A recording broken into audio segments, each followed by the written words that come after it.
Welcome to The Explainer. Today, we're diving straight into the ultimate toolkit for financial mastery. Look, if you've ever wondered how major organizations make those massive, high-stakes investment decisions, without just crossing their fingers and hoping for the best, you are in exactly the right place. We're going to unpack the actual science and, frankly, the art behind evaluating what a project is truly worth. But before we get into the heavy corporate machinery, I want you to think about a really fundamental question. Why is a coin in your hand today worth more than that exact same coin given to you tomorrow? Take a second to really think about that. It kind of sounds like a philosophical riddle, right? But it's actually the absolute bedrock of all financial mathematics. Once you anchor these complex theories to that piece of everyday common sense, I promise the rest of this is just going to click right into place. So here's our roadmap for today. We're going to cover 1, the investment challenge, 2, the value of money, 3, capital budgeting, and 4, the initial investment. Let's get to it. Just to make sure we're building on a rock-solid foundation, the insights we're covering today are drawn directly from the distance learning curriculum for investment analysis at UNINGA. Specifically, we're tapping into the comprehensive materials put together by Professor Ricardo Dantas Lopez. So we're taking rigorous academic-grade financial theory and we're distilling it down for practical, real-world application. Section 1, the investment challenge. So financial management isn't just about crunching numbers in a spreadsheet. It's really the science and the art of caring for money. Think of it like a giant juggling act. You are constantly trying to balance profitability, safety, and liquidity against the harsh reality of scarcity. It's the daily struggle of taking highly scarce resources and stretching them across the unlimited, never-ending needs of an organization. You literally can't fund everything, so you have to choose wisely. Moving right along to Section 2, the value of money. Remember our coin question? Well, people inherently prefer liquidity right now.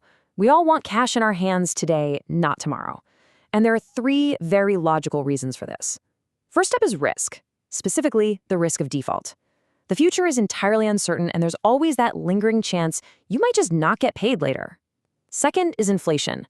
We all feel this one at the grocery store, right? Your money is simply going to buy less in the future.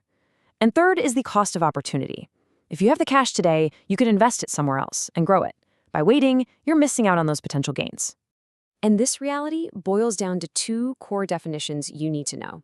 Present value, or PV, is your initial capital today. Future value, FV, is the outcome. That's your present value plus accumulated interest.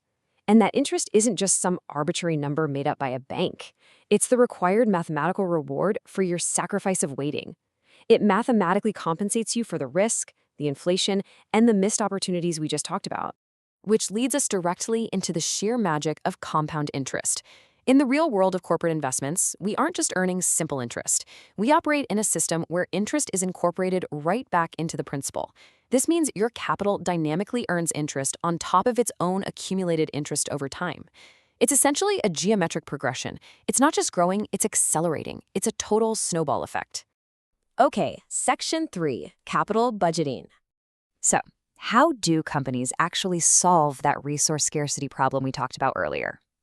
Enter capital budgeting.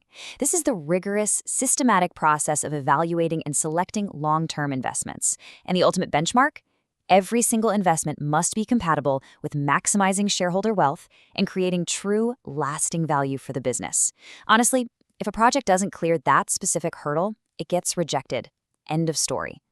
To give you a tangible sense of what this looks like, we're not talking about everyday operational costs here. We're not buying office supplies. We are talking about massive capital expenditures, buying new machines to expand a factory, replacing outdated equipment to keep efficiency high, funding mandatory legal projects like heavy environmental compliance upgrades, or acquiring real estate and patents. These decisions lock up company resources for years, sometimes decades. That makes getting the selection process right absolutely vital for survival. According to financial experts Gitman and Zutter, this entire process plays out across 5 distinct stages. It takes an investment from a basic pitch all the way to a live project. First, you have the elaboration of the proposal, which comes straight out of strategic planning. Next is the heavy lifting, the strict review and analysis of financial viability and risk. Then, the actual executive decision to pull the trigger. Fourth is implementation. And finally, and a lot of companies mess this part up, the follow-up. You have to monitor the project to ensure it's actually delivering the value it promised on day 1. And that brings us to Section 4, the initial investment. Here's the thing, before you can even dream about calculating future returns, you absolutely must isolate the initial liquid investment, or ILI. This is the real total amount of money leaving the company's accounts at day zero to make the project a reality. Without defining a precise ILI, your entire financial forecast is literally just a guess. Now, here's where it gets really interesting, especially if you're replacing old equipment. What you do with the old stuff directly impacts your taxes, which in turn changes your initial investment. Think about it. In scenario A, if you sell an old machine for more than its registered accounting book value, you've just generated a taxable profit, and the government is going to take a cut. That tax is an outflow. But in scenario B, if you sell it for less than book value, you register a loss. And actually, that loss creates a highly valuable tax shield, or tax compensation. It effectively reduces your overall corporate tax burden and keeps cash inside the company. So let's put the whole puzzle together into one clean formula. To find your true initial liquid investment, you take your additions, that's the cost of the new asset, plus any installation costs, plus any extra working capital you need just to get it running. Then you subtract the subtractions, meaning the after-tax proceeds you got from selling off the old assets. It's a brilliant way of proving that the true initial investment is way, way more complex than just glancing at the sticker price of a new machine. You need a holistic view of the cash flow at the starting line. As we wrap up this explainer, I want to leave you with a really powerful thought taken right from the opening pages of our source material. Socrates said, "A life without challenges is not worth living."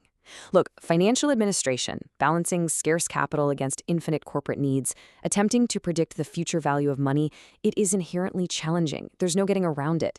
But mastering these exact tools is what creates true, undeniable value in the market. So, having looked at the framework today, are you ready to embrace the ultimate challenge of financial leadership? Keep exploring, keep analyzing, and we'll see you in the next explainer.